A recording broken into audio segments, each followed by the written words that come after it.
માંગરોળ તાલુકાના આરેણા ગામે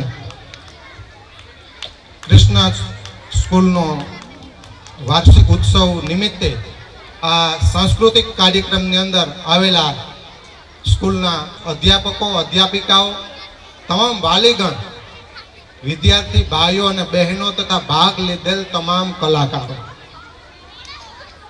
અલગ અલગ અનેક કૃતિઓ રજૂ થઈ, અનેક કલાઓના દર્શન થયા, અનેક કૌશલ્યની આ શાળા, ફક્ત શિક્ષણની શાળા એવું કહીને સંકોચિત શબ્દ નહીં વાપરી, પરંતુ તમામ કૌશલ્યો જ્યાં શીખવાડવામાં આવે છે, તમામ કૌશલ્યોનું એજ્યુકેશન આપવામાં આવે છે તેવી કૃષ્ણા સ્કૂલના પટાંગણની અંદર રાજેશ સાહેબને મારા કોટી કોટી વંદન કે સરસ મજાના નાના બાળકો, કારણ કે આ પ્રથમ પગથિયું શિક્ષણનું તો ખરું જ, પરંતુ દરેક કૌશલ્યોનું આ પ્રથમ પગથિયું, અને આમાંથી અનેક કલાનો વારસો લઈ અને આગળ વિદ્યાર્થી જે કંઈક પામવું છે, કંઈક મેળવવું છે, શિક્ષણ તો ખરું જ, પરંતુ સાથે આમ તો લગભગ 20 થી 22 કૃતિઓ રજૂ થઈ અને 11 પ્રકારની કલાના અહીંયા મને દર્શન થયા.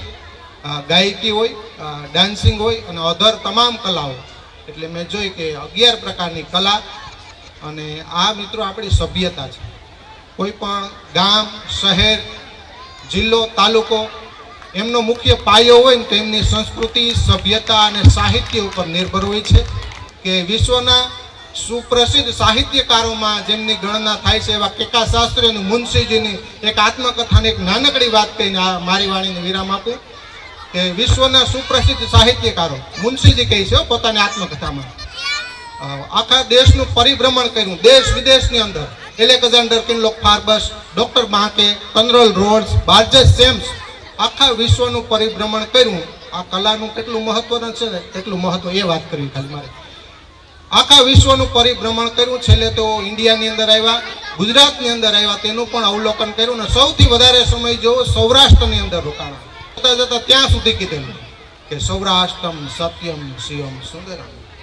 અને એમ પણ કીધેલું કે કોઈ પણ ગામનો પાયો, શહેરનો પાયો કે દેશનો પાયો, એમનો નાશ નહીં પરંતુ વિનાશ કરવા માટે સૌ પ્રથમ ત્યાંની કલા, ત્યાંની સંસ્કૃતિનો નાશ કરો, એટલે બાકીની બધી વસ્તુ આપોઆપ નાશ પામશે.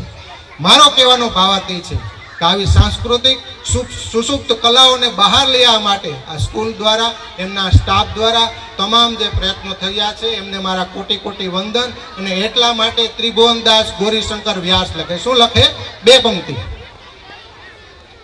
ભગત નરસિંહ જ્યાં નાચ્યો નેહમાં સંપદા પામ્યો જ્યાં સુદામો, વીર ગાંધી દયાનંદ જ્યાં જન્મ્યા સતીને સંતનો છે જ્યાં વિહામો. ગામ ગામે ઉભા છે હજુ થાંભલા, પાળિયાઓ, ગામ ગામે ઉભા છે હજુ થાંભલા, અરગાતાય શુરવીરોની ગાથાય વર્ણી, હે ભારતી ભૌમની વાંદુતન યાવડી, ધન્ય છે ધન્ય મારી ગુજરાત ધરણી. કહેવાનો ભાવ છે કે જો સામે વર્ગ પણ એવો બેઠો છે, કલાનો વર્ગ છે, સંસ્કૃતિને માણનારો વર્ગ છે, ને તમામ કૌશલ્યની નિશાળ છે, કૌશલ્યની શાળા છે, તમામ પ્રકારની કલા. એટલે કે 2-3 ભાઈઓએ પણ સરસ મજાની કલા આપી. એટલે કે ફક્ત એને પ્લેટફોર્મની જરૂર છે અને એ પ્લેટફોર્મ અહીંથી મળી રહ્યું છે એ વાતનો ખૂબ ખૂબ આનંદ છે. નામ રહનકા ઠાકરા નાણા રહી રહન, કીર્તિ કેરાઓ કોટડે હો તો પાળા નહીં પણ. ખૂબ ખૂબ સરસ મજાનો કાર્યમાં ખૂબ આનંદ આવ્યો. અને મારા વિદ્યાર્થીઓ છે ને એના માટે ખાસ જતા જતા કે 2007ની અંદર પ્રથમ કાર્યક્રમ હતો સાહેબ, ત્યારે બોલતો, અને આજ લગભગ 18 વર્ષ પછી આવી રીતે આ જ કાર્યક્રમની અંદર ઘણા આપણા વિદ્યાર્થીઓ પીએસઆઈ છે, એડવોકેટ છે, એનો મને ખૂબ ખૂબ આનંદ છે. ખૂબ ખૂબ ધન્યવાદ. જોરદાર તાળી આપીએ આપણે વિજય સાહેબ માટે. હવે વાત કરું ખાલી માત્ર